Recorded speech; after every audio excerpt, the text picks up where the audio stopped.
আসসালামু আলাইকুম। কেমন আছেন? আশা রাখি অবশ্যই ভালো আছেন। আমি অতি গুরুত্বপূর্ণ একটা প্রশ্ন সমাধানের উপর আলোচনা করব। অর্থাৎ ৩ ডিসেম্বর ২০২১ সালে যে পরীক্ষাটা অনুষ্ঠিত হয়েছে খাদ্য অধিদপ্তরের উপখাদ্য পরিদর্শক পদে। এই পরীক্ষার উপর যে সকল গণিত এসেছে আমি প্রত্যেকটা গণিতের শর্টকাট ট্রিক্স এবং সহজ ব্যাখ্যা তুলে ধরবো। অবশ্যই আমার সাথে থাকবেন, কারণ এই প্রত্যেকটা গণিত অন্যান্য পরীক্ষার ক্ষেত্রেও খুবই গুরুত্বপূর্ণ। আপনি যদি মনে করেন যে এই গণিতগুলো উপরে ভিত্তি করে আপনি ইচ্ছা করলে আরো অনেক গণিত আপনি সমাধান করতে পারবেন, এটা আমার প্রত্যাশা। এই জন্য না টেনে সম্পূর্ণ ভিডিওটি দেখুন, দেখলে আপনি অনেক উপকৃত হবেন। আমরা প্রথমে এই প্রশ্নটা দেখি। এই প্রশ্নটা হচ্ছে যে একটি ত্রিভুজ এবং একটি বৃত্ত ন্যূনতম কয়টি বিন্দুতে ছেদ করতে পারে। ঠিক আছে, দেখেন এটা হচ্ছে একটি ত্রিভুজ, ঠিক আছে, আর এটা হচ্ছে একটা বৃত্ত। এখন এই ত্রিভুজ এবং এই বৃত্ত কতভাবে ছেদ করে দেখেন। আপনি যদি সাপোজ উদাহরণস্বরূপ বৃত্তটা নিয়ে এই ত্রিভুজকে ছেদ করাতে চান তাহলে কিন্তু এইভাবে ছেদ করতে পারে, ঠিক আছে। আবার যদি আপনি চান এইভাবে ছেদ করাবেন, সেটাও সম্ভব, ঠিক আছে। আর এই ক্ষেত্রে খেয়াল করেন, যদি আপনি সাপোজ এই বৃত্তটাকে যদি এই ত্রিভুজে ছেদ করাতে চান তাহলে কিন্তু এটা আপনি এইভাবে লিখতে পারেন। অর্থাৎ আপনি একটা বৃত্তকে এবং একটা ত্রিভুজকে পরস্পর এইভাবে আপনি যদি ছেদ করান এইভাবে, তাহলে দেখা যায় যে যে কোনো ওয়েভ আপনি ছেদ করান না কেন সেখানে কিন্তু দুটি বিন্দুতে কি করে ছেদ করে, ঠিক আছে। আর এটা কিন্তু ছেদ করে না, কারণ এটা শীর্ষবিন্দুগুলো পরস্পর স্পর্শ করে যায়। এই স্পর্শ করা এবং ছেদ করা এক বিষয় না। সুতরাং এখান থেকে আমরা এই তিনটা চিত্র থেকে সিদ্ধান্ত নিতে পারি আমরা যে ১ নংয়ের যে অপশনটা সেটাই সঠিক উত্তর, কারণ এখানে এই তিনটা চিত্রের ক্ষেত্রে কিন্তু দুটি বিন্দুতে কি করেছে, পরস্পর ছেদ করেছে। তাহলে আমরা ধরে নেব যে ১ নংটাই হচ্ছে তার সঠিক উত্তর। এই প্রশ্নটা হচ্ছে এরকম যে কোনো সামান্তরিকের সন্নিহিত বাহুর দৈর্ঘ্য যথাক্রমে 10 সেন্টিমিটার এবং 8 সেন্টিমিটার এবং তাদের অন্তর্ভুক্ত কোণ 30 ডিগ্রি হলে সামান্তরিকের ক্ষেত্রফল নিচের কোনটি হবে। সামান্তরিকের দুটি সন্নিহিত বাহুর দৈর্ঘ্য দেওয়া আছে। আমরা জানি যে সামান্তরিকের বিপরীত বাহু পরস্পর কি হয়, সমান হয়। যেহেতু এই বাহুটা এবং এই বাহুটা সমান হবে, এই বাহুটার দৈর্ঘ্য যা হবে এই বাহুর দৈর্ঘ্য তা হবে, এই বাহুর দৈর্ঘ্য যা এই বাহুর দৈর্ঘ্য তা হবে। এখানে বড় বাহুর দৈর্ঘ্য দেওয়া আছে কত, 10 সেন্টিমিটার, আর এখানে ছোট বাহুর দৈর্ঘ্য দেওয়া আছে 8 সেন্টিমিটার। এখন আপনাকে এটার ক্ষেত্রফল কি করতে হবে, নির্ণয় করতে হবে। দেখেন সামান্তরিকের ক্ষেত্রফল নির্ণয় করার জন্য দুটি ওয়ে আছে, ঠিক আছে। এটার ক্ষেত্রে ভিন্ন ওয়ে আপনাকে অবলম্বন করতে হবে, কারণ সামান্তরিকের ক্ষেত্রে আমরা দুটি সূত্র আমাদের জানা আছে ক্ষেত্রফল নির্ণয়ের ক্ষেত্রে। একটা হচ্ছে এরকম, অর্থাৎ যদি কোনো সামান্তরিকের ভূমির দৈর্ঘ্য এবং উচ্চতা দেওয়া থাকে তাহলে ভূমি ইন্টু উচ্চতা এর মাধ্যমে সামান্তরিকের ক্ষেত্রফল নির্ণয় করা যায়।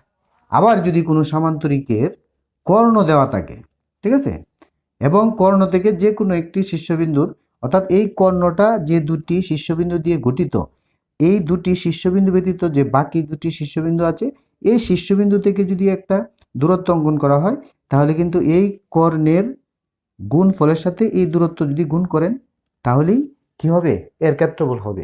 তার মানে এখান থেকে আমরা দুটি সূত্র জেনে নিতে পারি। অর্থাৎ সামান্তরিকের ক্ষেত্রফল নির্ণয়ের সূত্র কি, যে ভূমি গুণ উচ্চতা।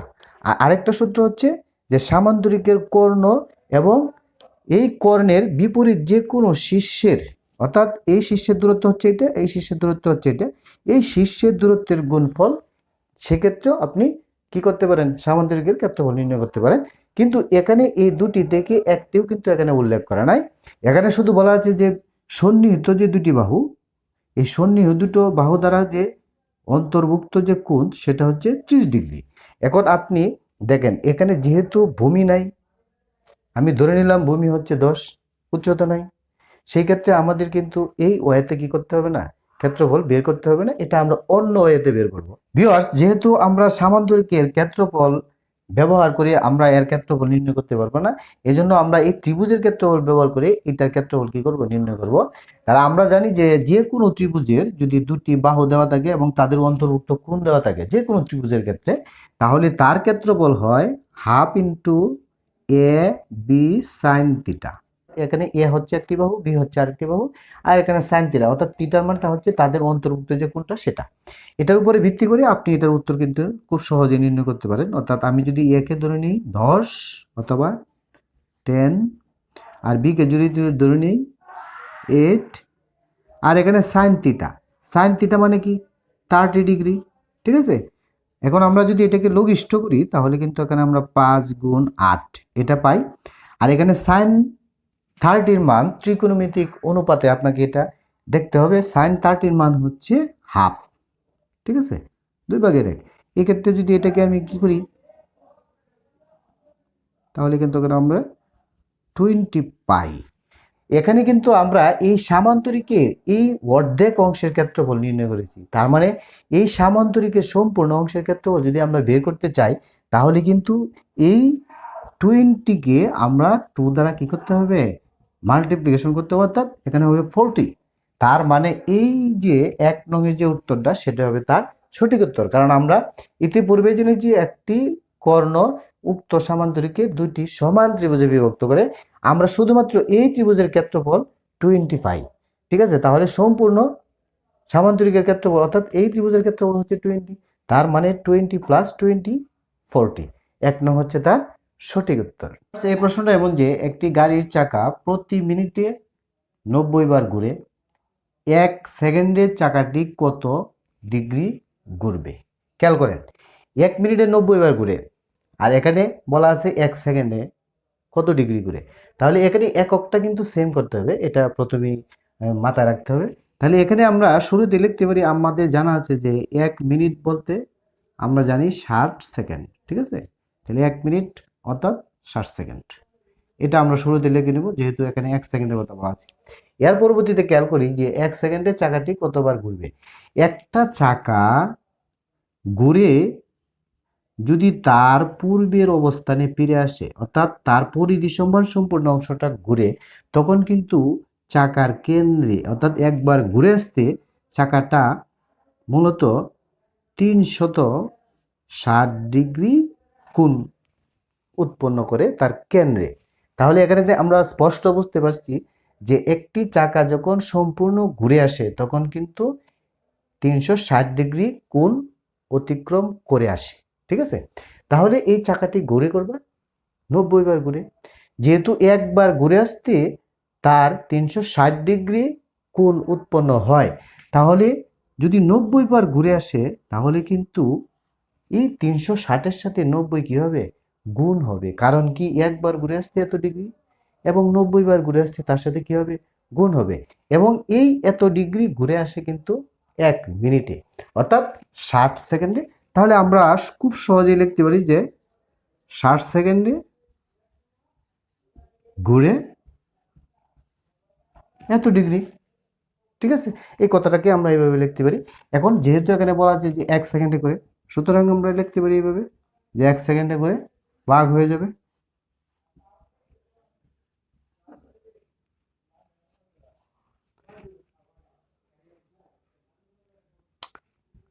90 আর 6 যদি আমরা গুণ করি 540 পাই। তার মানে আমরা দেখলাম যে 1 সেকেন্ডে সে 540 ডিগ্রি কোণ উৎপন্ন করে। তার মানে এখানে 4 নম্বরের যে অপশনটা সেটা হচ্ছে তার সঠিক উত্তর। প্রশ্নটা হচ্ছে এরকম যে রহিম 240 টাকায় কতগুলো কলম কিনলো। যদি সে ওই টাকায় একটি কলম বেশি পেত, তার একটি কলমের দাম গড়ে 1 টাকা কম পড়ত। রহিম কতগুলো কলম কিনলো, ঠিক আছে। এখানে কলমের সংখ্যা উল্লেখ নাই, শুধু কলমের যে প্রথম পর্যায়ে কলমের মোট দাম দেওয়া আছে। এই ধরনের গণিত করতে গেলে আপনাকে অবশ্যই চলকের মাধ্যমে করতে হবে। দেখেন প্রথমে আমি ধরে নিব যে অর্থাৎ ধরি যে মোট কলমের সংখ্যা হচ্ছে এক্সটি, অর্থাৎ এক্সটি কলম আছে। তাহলে এক্সটি কলম যদি হয় সেক্ষেত্রে কিন্তু এখানে গড় আসবে কত, প্রত্যেকটা কলমের দাম হবে কত, 240/x টাকা। কারণ আমরা জানি যে যেহেতু সবগুলো কলমের দাম হচ্ছে 240 টাকা, তাহলে আমরা যদি গড়ে আমরা কলমের দাম নির্ণয় করতে যাই তাহলে কলমের সংখ্যা দ্বারা কি করতে হবে, ভাগ করতে হবে। অর্থাৎ এটা হচ্ছে এক্সটি কলমের গড়, অর্থাৎ প্রত্যেকটা কলমের গড় মূল্য। তারপরে কি বলা আছে দেখেন, যদি সে ওই টাকায়, এই 240 টাকায় একটি কলম বেশি পেত, তার মানে এখানে কলমের সংখ্যা ছিল কত, এক্সটি। যদি একটি বেশি হয় তাহলে কিন্তু এক্স প্লাস 1 অর্থাৎ 1 হয়। একটি কলম বেশি মানে এক্স প্লাস 1। তাহলে একটি কলম যদি বেশি পেত, একটি কলমের দাম গড়ে 1 টাকা কম পড়তো। ঠিক আছে, এখন আমরা প্রথমে যে কাজটা করব সেটা হচ্ছে, এখানে কলমের সংখ্যা হচ্ছে এক্সটি, গড় হচ্ছে এটা, আর এখানে কলমের সংখ্যা হচ্ছে এক্স প্লাস 1টি, এটার গড় কত দিক, অর্থাৎ এটার গড় যদি আমরা বের করি তাহলে কিন্তু এটা এইরকম হবে 240/x+1। এখন আমরা এখানে কলমের সংখ্যা, যেহেতু দাম একই বলা আছে ওই টাকায়, অর্থাৎ সেম টাকায়, অর্থাৎ 240 টাকায় এক্সটি কলমের গড়, এখন 240 টাকায় x+1 এর গড়, এই দুটি গড়ের পার্থক্য কিন্তু মূলত 1 টাকা। ঠিক আছে, 1 টাকা কম পড়তো। এখন প্রশ্ন হচ্ছে যে এই দুটি ভগ্নাংশের মধ্যে কোনটা বড় কোনটা ছোট, এখান থেকেও বোঝা যাবে। আর যদি বুঝতে অসুবিধা হয় তাহলে দেখেন, আপনি প্রথমে এখানে খেয়াল করেন যে 240-কে x দ্বারা ভাগ করা হয়েছে, আর এখানে 240-কে x+1 দ্বারা ভাগ করা হয়েছে, তার মানে এখানে হর বড়। লব যদি সেম হয়, হর বড় হলে সে ভগ্নাংশ কি হয়, ছোট হয়। এভাবে আপনি ধরে নিতে পারেন। তার মানে এখানে যে গড়, এই গড়ের পার্থক্যই মূলত কত টাকা, 1 টাকা। যেহেতু এখানে বলা আছে যে গড়ে 1 টাকা কম পড়তো, তার মানে এখান থেকে এখানে যে গড়ের মূল্যটা, সেই মূল্যটা দেখি এই যে গড়ের মূল্যটা, এই গড়ের মূল্যটার পরিমাণ 1 কম, তার মানে এই দুইটার পার্থক্য হচ্ছে 1। ভিউয়ার্স, এখানে যদি আপনি x এর মান নির্ণয় করতে যান তাহলে এটাকে আপনাকে কি করতে হবে, সরল করে নিতে হবে। ওখানে হরগুলোর লসাগু হবে x × x+1, ঠিক আছে। তারপরে x বাদ যাবে, অর্থাৎ ভাগ করতে হবে, আর এটা দ্বারা এটাকে কি করতে হবে, গুণ করতে হবে। এটা দ্বারা আমি সরাসরি গুণ করে দিলাম, 240x 240, ঠিক আছে। তারপরে এই চিহ্নটা দিয়ে দিব মাইনাস, এটা বাদ যাবে, থাকবে x, x এর সাথে এটা গুণ হবে, 240x = 1। এখন এই অংশটা বাদ যাবে যেহেতু সমান। এখন আমরা যদি এইভাবে ক্রস গুণ দিই, সরাসরি ক্রস গুণ করি, তাহলে কিন্তু x² + x, আর 1 দ্বারা এটাকে গুণ করলে এটা হবে। আর এই পক্ষে যদি ক্রস গুণ করি তাহলে কিন্তু এখানে 240 থাকে, ঠিক আছে। এখন আমাদের কাজ করতে হবে কি, এটাকে মিডিল টার্ম করতে হবে। দেখেন এখানে যে 3টি পদ দেওয়া আছে, এই 3টি পদ মিডিল টার্ম করে এখানে x এর মান কিন্তু নির্ণয় করতে হবে। এখানে যদি আমরা 240, অর্থাৎ 240 কে এমন দুটি সংখ্যা আপনি বিভক্ত করেন যে দুটি সংখ্যা গুণ করলে হবে 240 এবং যোগ করলে অথবা বিয়োগ করলে হবে 1, অর্থাৎ মাঝখানে যেহেতু একটা x আছে, এই বিষয়টা আপনার মাথায় রাখতে হবে। এই জন্য এখানে দেখেন 16 এবং 15 যদি গুণ করেন তাহলে কিন্তু 240 হবে। তাহলে এটাকে আমরা এইভাবে লিখতে পারবো যে 16x বিয়োগ 15x, এটাকে আমরা এইভাবে লিখতে পারি। কারণ এখানে 16টা x থেকে যদি আমি 15টা x বাদ দিই তাহলে একটা x থাকবে, আর 16 এবং 15 যদি গুণ করি 240 হবে, ঠিক আছে। এখন প্রথম কাজ হচ্ছে আপনাকে এই দুটো থেকে x কমন নিতে হবে, x কমন যদি নেন তাহলে এটা হবে, আর এই দুটো থেকে 15 কমন নিতে হবে, তাহলে হবে এইটা, মাইনাসে মাইনাসে প্লাস হয়ে যাবে, ঠিক আছে। এখন আপনি এই দুইটা থেকে একটা কমন নিয়ে যাবেন, তাহলে x + 16, আর এদিকে থাকবে x - 15। এখন আমরা জানি যে 2 বা ততোধিক রাশির গুণফল যদি 0 হয় তো প্রত্যেকটা মান কি হবে, যদি এটা সমান 0 হয় তাহলে এখানে কিন্তু আমরা -16 পাবো, আবার যদি এটা সমান 0 হয় তাহলে কিন্তু এখানে আমরা 15 পাবো।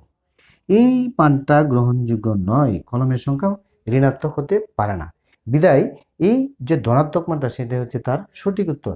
আর এটা আমরা 1 নং যে অপশনটা সেটাই পাই, তার মানে এই প্রশ্নের যে সঠিক উত্তর সেটা হচ্ছে 1 নং এর উত্তর। ভিউয়ার্স, এই প্রশ্ন হচ্ছে এমন যে ত্রিভুজের 3টি বাহুর দৈর্ঘ্য যথাক্রমে 6, 8, 10 মিটার হলে বৃহত্তম বাহু ও ক্ষুদ্রতম বাহুর মধ্য বিন্দুর দূরত্ব কত মিটার। দেখেন এখানে ত্রিভুজের 3টা বাহুর দৈর্ঘ্য দেওয়া আছে, আর এখানে আরেকটা শর্ত দেওয়া আছে যে বৃহত্তম বাহু এবং ক্ষুদ্রতম বাহুর মধ্যবিন্দুর সংযোজক সরলরেখার দৈর্ঘ্য আপনাকে কি করতে হবে, নির্ণয় করতে হবে। আপনি শুরুতেই যে কাজটা করবেন, আপনি একটা ত্রিভুজ অঙ্কন করে নেবেন, ঠিক আছে। এখন দেখেন আমি যদি ধরে নেই যে এটা হচ্ছে বৃহত্তম বাহু, এটা হচ্ছে ক্ষুদ্রতম বাহু, আর এটা হচ্ছে মধ্যবর্তী একটা বাহু, অর্থাৎ এই 3টা বাহু আপনি ধরে নিলেন যে এটা একটা ত্রিভুজ, এই ত্রিভুজের 3টে বাহু এভাবে আছে, ঠিক আছে। এখন এই ত্রিভুজটার যে বৃহত্তম বাহু সেটা হচ্ছে 10, এর মধ্যবিন্দু, ঠিক আছে। আর এখানে বলা আছে যে ক্ষুদ্রতম বাহুর মধ্যবিন্দু। তাহলে ক্ষুদ্রতম বাহু এবং বৃহত্তম বাহুর মধ্যবিন্দু আপনি কি করে দিবেন? যোগ করে দিবেন। যেহেতু ক্ষুদ্রতম বাহু এবং বৃহত্তম বাহুর মধ্যবিন্দু দূরত্ব নির্ণয় করতে হবে, সেজন্য আমরা জানি দূরত্ব বলতে এই দুটি বিন্দুর সরল রেখা যেটা, সেটাই হবে তার দূরত্ব। এখন দেখেন এইটা আপনি খুব সহজে কয়েক সেকেন্ডে উত্তরটা নির্ণয় করতে পারেন। এটা নবম এবং দশম শ্রেণীর সিলেবাসে গণিত বইয়ে উল্লেখ আছে এরকম একটা উপপাদ্য। আপনি যে কোনো ত্রিভুজ অঙ্কন করবেন, শুধু এটা নয়, অন্য যে কোনো ত্রিভুজ অঙ্কন করবেন, হয়তো বাহুবেদে অথবা কোণবেদে, যে ধরনের ত্রিভুজ হোক না কেন, যদি আপনি ওই ত্রিভুজের যে কোনো দুইটা বাহুকে আপনি মানে মধ্যবিন্দু নির্ণয় করেন, যে কোনো দুইটা বাহুর মধ্যবিন্দু নির্ণয় করে যদি আপনি দুইটা মধ্যবিন্দু যোগ করে দেন, তাহলে ও বৈশিষ্ট্য যে তৃতীয় বাহুটা থাকবে, এই তৃতীয় বাহুটার দৈর্ঘ্যের অর্ধেক হবে এইটা, ঠিক আছে। তার মানে এখান থেকে আমরা বুঝতে পারি, বিষয়টা একটু বুঝি, অর্থাৎ যে কোনো ত্রিভুজের দুটি বাহুর মধ্যবিন্দু সংযোজক সরলরেখা, আমি এই বাহুটা নিলাম, এর মধ্যবিন্দু এটা, এই বাহুটা নিলাম, এর মধ্যবিন্দু এটা। তার মানে এই দুটি মধ্যবিন্দু যোগ করলে অবশিষ্ট কিন্তু এই বাহুটা রইল। আমি দুই বাহুর মধ্যবিন্দু নিয়ে গেলাম, অবশিষ্ট এই বাহুটা রইল, অর্থাৎ তৃতীয় যে বাহুটা থাকবে তার অর্ধেক হবে এটা। তার মানে এখানেও সেম প্রক্রিয়া, অর্থাৎ এখানে যে তৃতীয় বাহুটা সেটা কিন্তু 8, তার মানে এর অর্ধেক হবে এটা, অর্থাৎ এটা হবে 4। তার মানে দেখতে পাচ্ছি যে 2 নম্বরের যে অপশনটা সেটা হচ্ছে তার সঠিক উত্তর। প্রশ্নটা হচ্ছে এরকম যে দুটি চাকার পরিধি যথাক্রমে 31.416 সেন্টিমিটার এবং 62.832 সেন্টিমিটার হলে তাদের ব্যাসার্ধের অনুপাত কত? অর্থাৎ দুটি চাকা, অর্থাৎ চাকা হচ্ছে বৃত্তাকার, আমরা জানি যে চাকা মানে কি বৃত্তাকার। যেহেতু চাকার পরিধি দেওয়া আছে, আমাদের কি করতে হবে? ওই চাকা দুটির অনুপাত ব্যাসার্ধের নির্ণয় করতে হবে। দেখেন, আমরা এটা একদম সহজভাবে আমরা করতে পারবো। অনেকে হয়তো আমরা এই যে দশমিক ভগ্নাংশ দিকে আমরা এরকম মনে করতে পারি যে আসলে এটা করা সম্ভব না, কারণ এই দশমিক বিন্দু দিয়ে দশমিক ভগ্নাংশের অঙ্ক আমরা কিভাবে ভাগ করব, এই ধরনের চিন্তা করা দরকারই নেই। কারণ দেখেন এখানে একটা সুন্দর একটা প্যাটার্ন আছে। এই প্যাটার্নটা হচ্ছে এরকম যে আমরা শুরুতে জেনে নিই আসলে চাকার পরিধি অর্থাৎ বৃত্তের পরিধি যা তাই। তাহলে যদি আমি ধরে নিই যে প্রথম যে চাকাটা ছিল সেটার পরিধি হচ্ছে 2πr1, তাহলে এটা সমান আমি কি লিখতে পারি? এটা লিখতে পারি, ঠিক আছে, এটা আমি লিখে নিব। আর দ্বিতীয় চাকাটা ছিল কি? দ্বিতীয় চাকাটা ছিল 2πr2, এটাকে আমি এভাবে লিখতে পারি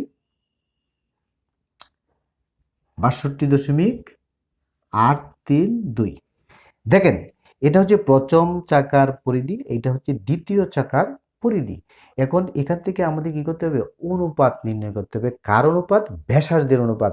এখানে কিন্তু পরিধির অনুপাত কথা বলা হয় নাই, ব্যাসার্ধের অনুপাতের কথা বলা আছে। তার মানে এখানে R1 এবং R2 এর অনুপাত আমাদের কি করতে হবে? নির্ণয় করতে হবে। আপনি এই বিষয়টা খেয়াল করেন, ভালো করে দেখেন।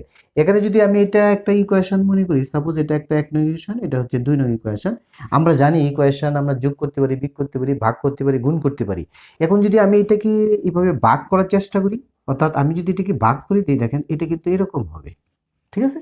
যদি আপনি 1 নংকে 2 নং দ্বারা কি করেন? ভাগ করেন, তাহলে কিন্তু এটা এরকম হয়। আর এখান থেকে কিন্তু দেখেন 2π বাদ যায়, তাহলে এখানে থাকে R1/R2। আর এখানে এই যে দুটি সংখ্যা, এই দুটি সংখ্যা আপনি খেয়াল করে দেখেন, এখানে খুব সুন্দর একটা প্যাটার্ন আছে। প্যাটার্ন হচ্ছে এরকম যে উপরের এই সংখ্যাটা দিয়ে কিন্তু এই নিচের এই সংখ্যাটাকে ভাগ করা যায়, 2 বার হবে।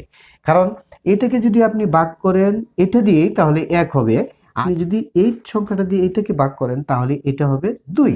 তার মানে এখানে আমরা 2/1 পাই। তার মানে আমাদের উত্তর কিন্তু চলে আসছে, অর্থাৎ R1 অনুপাত R2 ইকুয়াল 1/2। আমরা জানি লবে যেটা থাকে সেটা প্রথমে লিখতে হবে, হরে যেটা থাকে তাকে সেটা পরে লিখতে হবে। আর এখানে যেহেতু বলা আছে এরকম যে প্রথম যে চাকাটা সেটার পরিধি হচ্ছে এটা, এটার অনুপাতটা থাকবে শুরুতে, অবশ্যই মনে রাখতে হবে। আর যেহেতু দ্বিতীয় চাকাটার পরিধি হচ্ছে এটা, এটা থাকবে দ্বিতীয়তে। তার মানে 1/2, এটা হচ্ছে ব্যাসার্ধের অনুপাত।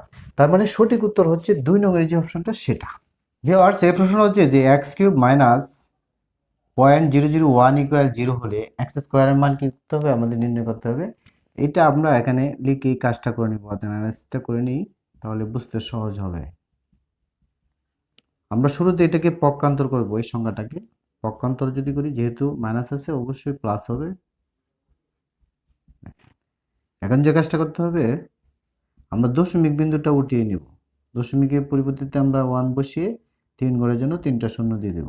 ঠিক আছে ভিউয়ার্স, এটাকে আমরা এইভাবে লিখতে পারি, অর্থাৎ x³ আর এটাকে আমরা 1/10 হোল কিউব এইভাবে লিখতে পারি।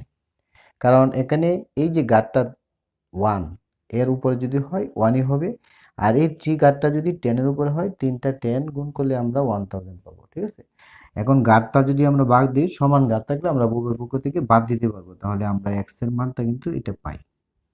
ঠিক আছে, এখন এখানে বলা আছে, দেখেন এখানে বলা আছে কিন্তু x² এর মান নির্ণয় করতে হবে, তার মানে এটাকে আমরা বর্গ করে নিব। যদি এটাকে আমরা বর্গ করি তাহলে কিন্তু এটা এরকম হবে, 1 এর বর্গ করলে 1ই হবে, আর নিচে হবে 100। আর এটাকে যদি আমরা এখন ডিভাইডেড করি, অর্থাৎ এটাকে ডিভাইডেড করলে কিন্তু 0.1 হয়। ঠিক আছে, তার মানে x² এর মান হচ্ছে 0.01। এখন আমরা অপশানে দেখবো আসলে কোনো মান আছে কিনা। দেখেন এই মানটা কিন্তু এখানে কোনো অপশানই নাই, তবে 4 নং অপশানে একটা কথা বলা আছে, কোনোটি না। তার মানে এটাই হবে তার সঠিক উত্তর, কারণ এর এর পূর্বে যে 3টি অপশন দেওয়া আছে, এই 3টি অপশন থেকে কিন্তু এই অপশনের যে মানটা এই 3টি অপশনে নাই। তার মানে এই যে প্রশ্নটা, এই প্রশ্ন অনুসারে সঠিক উত্তর কিন্তু হচ্ছে গ, কারণ আমাদের কাঙ্ক্ষিত মান যেটা সেটা কিন্তু এই 3টি অপশনে নাই। তার মানে এখানে বলেই দেওয়া আছে যে কোনোটি না, তার মানে এটাই হচ্ছে তার সঠিক উত্তর। এই ধরনের প্রশ্নের বিষয়ে কিন্তু আপনি ভালোভাবে কি করে খেয়াল করবেন, অবশ্যই এই বিষয়টা আপনার মাথায় থাকতে হবে। যদি অপশানে এরকম কোনোটি না বা সবগুলো এই বিষয়গুলো, তখন দেখতে হবে যে সবগুলোর ক্ষেত্রে দেখা যাবে যে তার পূর্বে যে 3টি অপশন থাকে এই 3টি অপশনের উত্তর দেওয়া থাকতে পারে, এই জন্যই এই সবগুলো দেওয়া থাকে। আর কোনোটি না মানে কি, এই 3টি অপশনের কোনোটি উত্তর নাই, সেক্ষেত্রে কোনোটি না হচ্ছে তার সঠিক উত্তর। ঠিক আছে ভিউয়ার্স, যদি আপনি আমার চ্যানেলে নতুন হয়ে থাকেন তাহলে অবশ্যই সাবস্ক্রাইব করে বেল আইকনের অল অপশনে ক্লিক করে রাখবেন পরবর্তী সকল ক্লাসের নোটিফিকেশনের জন্য। আর এতক্ষণ সাথে থাকার জন্য আবারও অসংখ্য ধন্যবাদ জানাচ্ছি।